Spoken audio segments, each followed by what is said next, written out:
Bayt alayhimus salam are concerned, it is Allah Himself. In chapter 33, verse 33, who says, إِنَّمَا يُرِيدُ اللَّهُ لِيُذْهِبَ أَنْكُمُ الرِّجْزَ أَهْلُ الْبَيْتِ وَيُطَهِّرَكُمْ تَطْهِيرًا.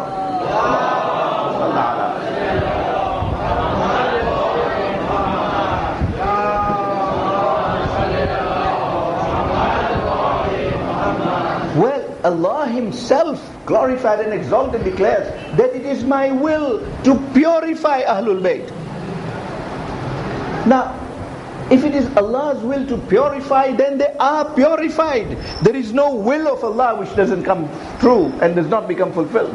If they are purified, they are pure, then their teaching is pure. Because what flows from purity is only pure. You cannot have impurity flowing from purity. It will be a contradiction. And then He says, I have made you pure as you deserve to be made pure. So obviously these are people of that level who were worthy of being purified by Allah Himself, glorified and exalted.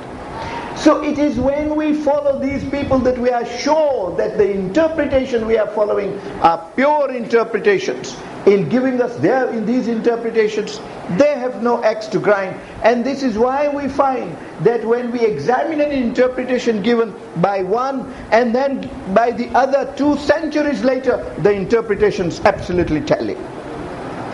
Absolutely tally, because they are all interpretations that emanate from knowledge given by Allah, glorified and exalted, and not learnt from human sources which may be garbled and which may have their own axe to grind, may have their own preconceived agendas in interpreting a particular verse of the Holy Book. When such things happen, it becomes terrifying. When we have Ahlul Bayt alayhimus salam giving us pure interpretations, our youths still being attracted by other interpretations is absolutely baffling. Is absolutely baffling. And yet, that is what we are told would happen in the last days. And if that is happening, then we are already in that sort. We are in that sort of society. Today, the Jews that are just cultural Jews are cultural Jews.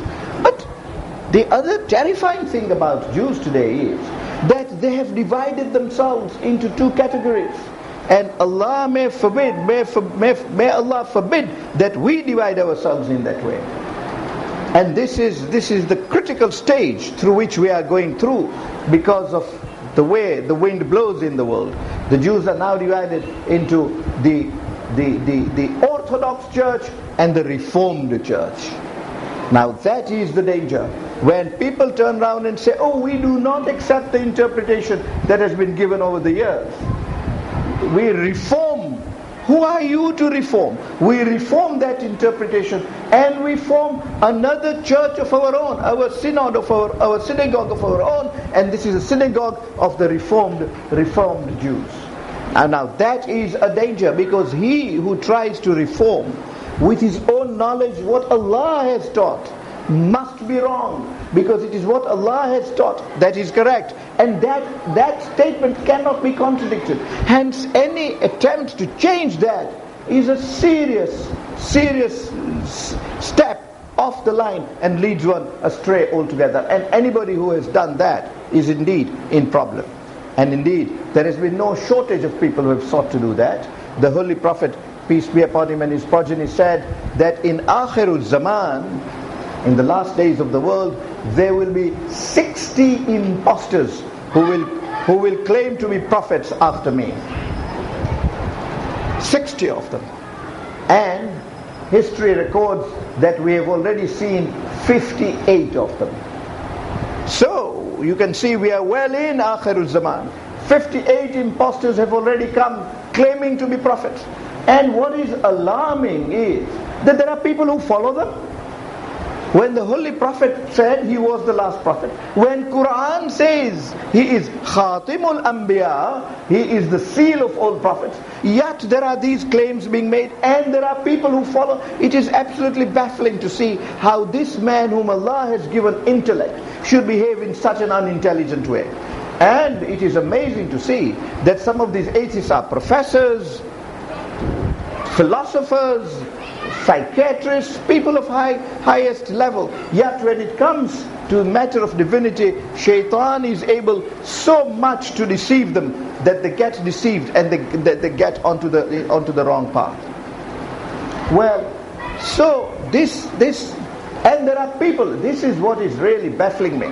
There are people within our own society today, and they are lecturing. They preach to people, and there are people who are prepared to go and listen to them, who preach against our system, saying, oh, that was all right when the Holy Prophet, peace be upon him, and his progeny said, now we are living in different days. But if you are living in different days, does haram become halal? The Holy Prophet says, halalu Muhammadin halal ila yawmiddin, wa haramu Muhammadin haram ila yawmiddin. That which is prohibited does not become permitted, and that which is permitted does not become prohibited by change of times. Times did not change. That is ظهر الفساد في البر والبحر. That is a manifestation of dissension in land and in the waters, which then result in bala. Hence, we have to watch out, lest we have that reformed church that exists in Christianity, it exists in amongst Jews, and it exists amongst many other communities. I only chose those two, Ahlul Kitab. The Holy Prophet, peace be upon him, and his progeny warned us against them. But he also said there would be these impostors.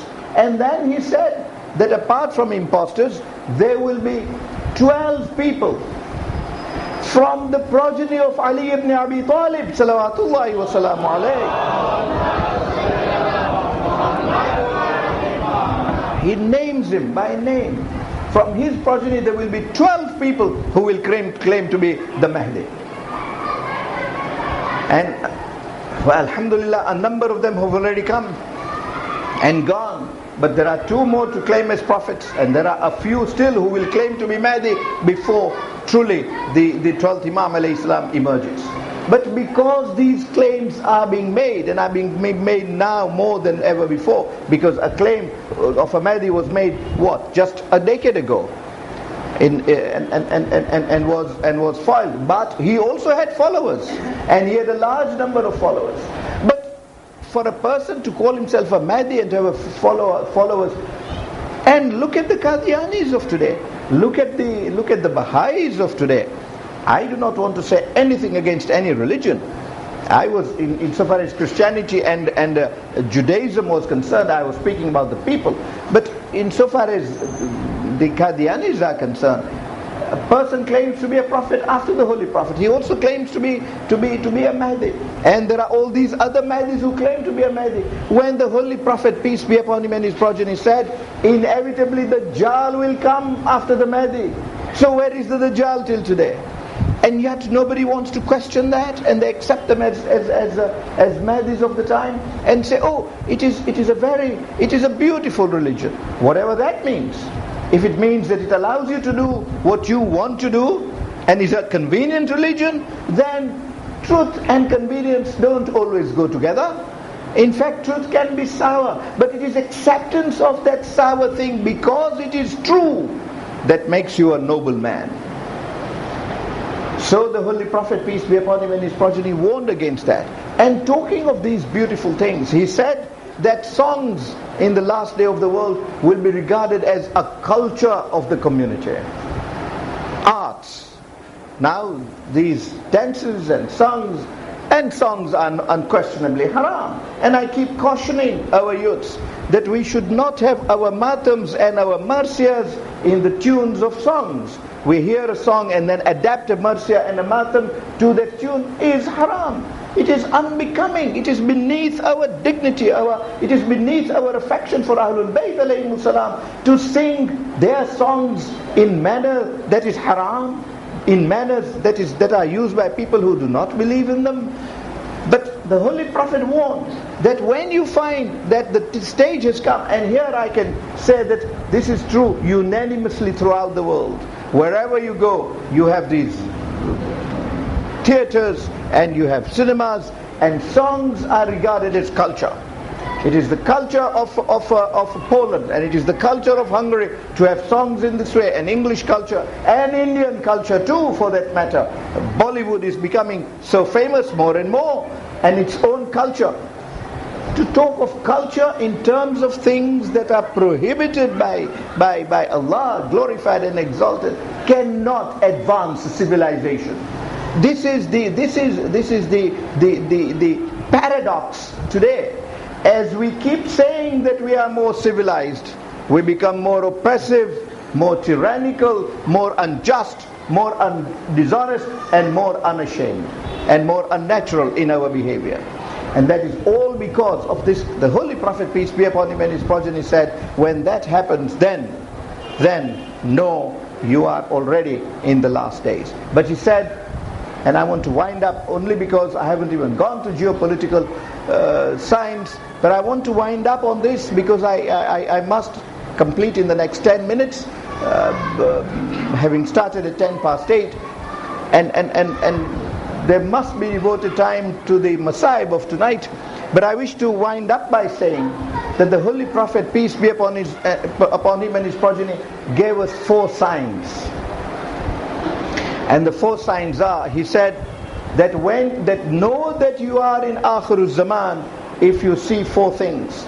Firstly, if you see that the rulers are oppressive and tyrannical, for you to judge. Secondly, if you see that there is prevalence of famine and inflation, and look at the inflation today. We have never had inflation as much as we have today, and it is ever spiraling. It is ever spiraling. Whatever you earn is not enough to meet your expenses.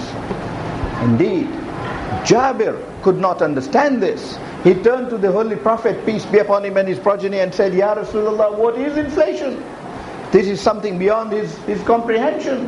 And the Holy Prophet said, understand it in this way, Jabir, that what the amount of money that can last you for your expenses of the full year, the amount of money that will last you to meet your expenditure for the full year will not enable them to meet their expenditure even of one day. And are we not already in that stage? Are we not already? And regardless of the country in which you are living, India has that problem of inflation.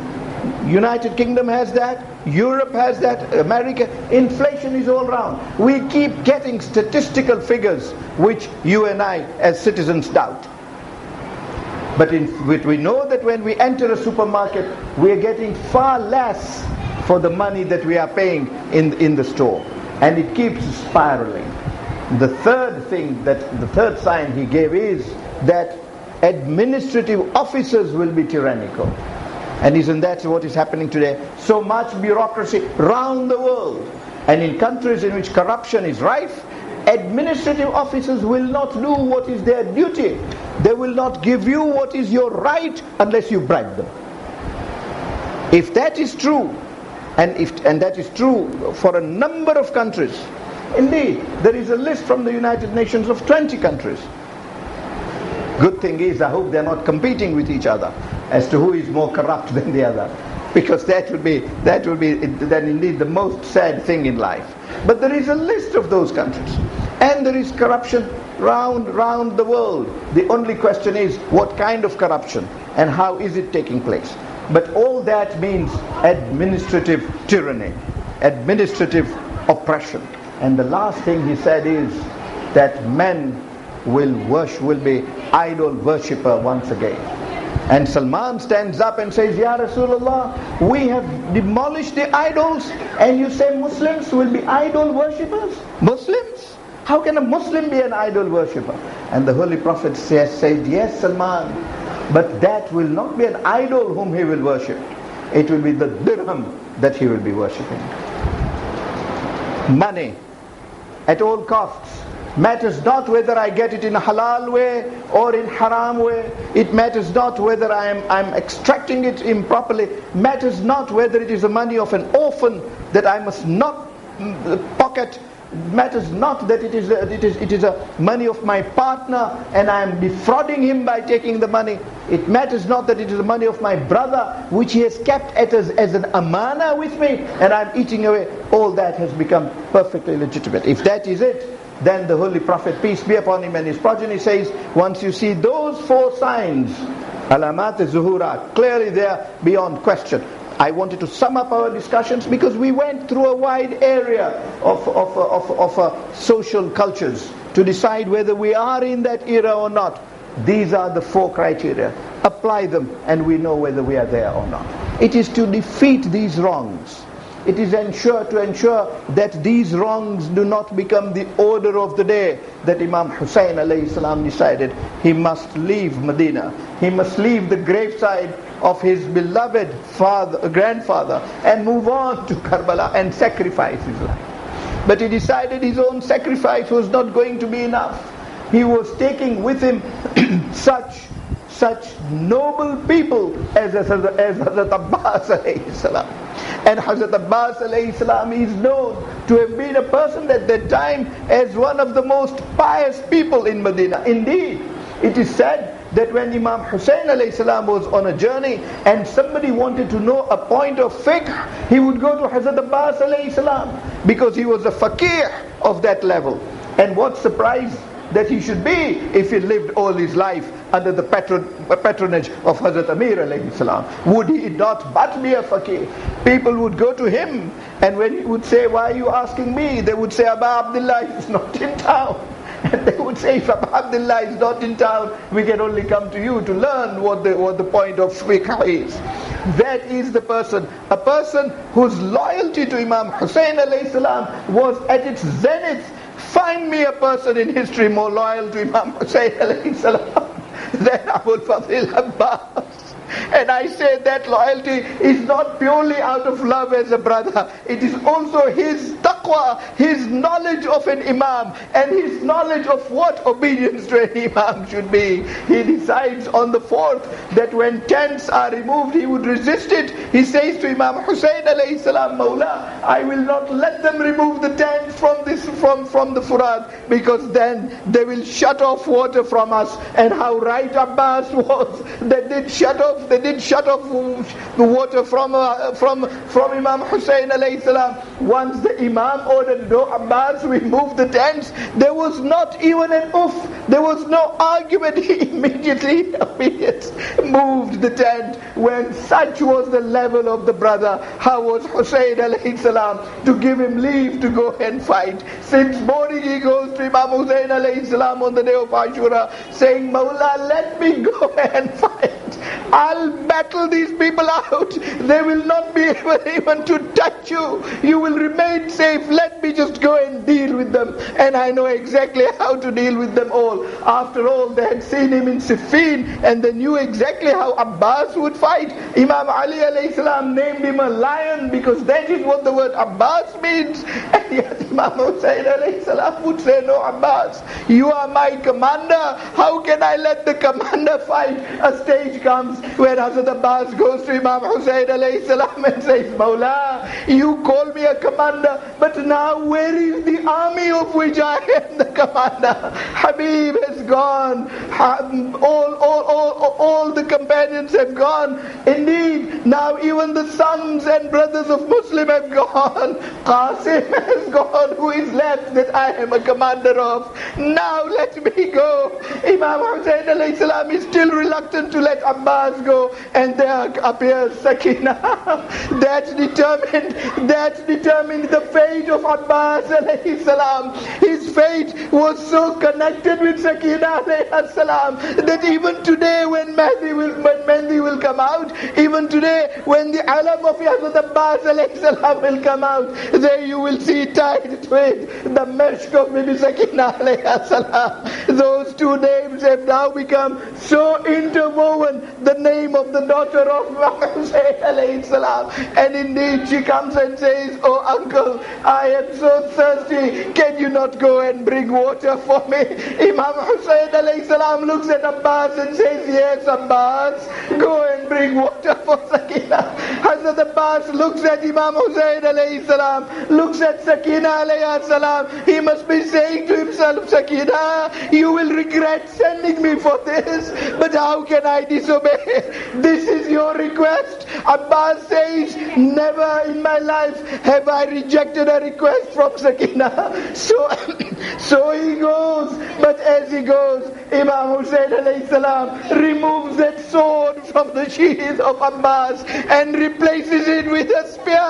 And Abbas says, "Mawla, I do not fight with a sword." And Imam Hussein alayhi salam says, "No brother, this is not a day to fight." He knew how Abbas would have fought, but even with that spear, Abbas manages to go right into Furat. He finds his way into Furat. He is telling the enemy, "Furat, you cannot withhold against us. You cannot withhold from us.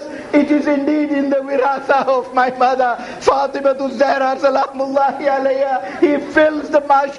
Having filled the mashk, takes the water in his hands and throws it back, saying to his horse, "You drink the water if you want." That Urdu poet puts it so well that Abbas said, "Pile tu ahi faras ke bahut tishna kaab hai." "Oh my horse, drink the water because you are so thirsty. Hum aale Mustafa pe ye pani haram hai." On us, the descendants of the Prophet, and that is how he puts it, the descendants of the Prophet, this water is prohibited. How would Abbas take a drop of that water when Sakina is thirsty? Now all that matters to Abbas is nothing but that water to reach Sakina. This is all that matters to Abbas. And yet when he is moving out, that enemy hides himself. It is now fraud. It is not a battle. It is fraud. It is deception. He hides himself and cuts the right hand of Abbas alayhi salam. When the right hand is cut, Abbas alayhi salam does not panic. Immediately everything is moved to the left hand, and he drags on, unaware that the right hand has gone. What he is aware of is that the water must reach Sakina. That is how Abbas fought to his last breath. But then the second arm goes. Now you might wonder, what would Abbas do? But as you know, he clasps to the alam, because alam is the standard of Imam Hussein alayhi salam. He can't let it shake, he can't let it lower. He keeps it high and clasps it with his chest. He grabs that mashk with his teeth. I wonder how beautifully, how quickly he did it in a matter of split seconds. Before the arm goes, he has already seized the mashk. He has seized the mashk. Now he protects that mashk. But that arrow of Hurmala goes and pierces through that mashk. And when that mashk is pierced, and when water flows, indeed the soul of Abbas flows down away with that water. Now Abbas looks at that mashk and says, "What am I living for? If that mashk has gone, if the water has gone, what am I living for?" And there comes a blow on the head. Don't ask how Abbas fell. There are no arms left to give him. He fell on the ground, and as he falls on the ground, he calls his brother. He does not call him to him. He says, "My salams to you. Assalamu alayka ya Aba Abdullah." But Imam Hussein alayhi salam, now erect up to this time, holds his waist and says, "In kasarat dahri wa qillat hilati." Now indeed my waist is broken, my back is broken, Abbas, if you are not there. He moves on, he gallops to the body of Abbas, and when he gets to the body of Abbas, all that Abbas says, "Brother, all I want is one last ziyarah of you, that I may die having done your ziyarah." Imam Hussein alayhi salam says, "What stops you?" He says, there is an arrow in my eye. Imam Hussain alayhi salam removes that arrow, clears the blood. One brother sees another brother, and it is Khuda Hafiz between those two brothers. ألا لعنة الله على القوم الظالمين وسيعلم الذين ظلموا أي منقلب ينقلبون إنا لله وإنا إليه راجعون رحم الله من يكره الفاتحة.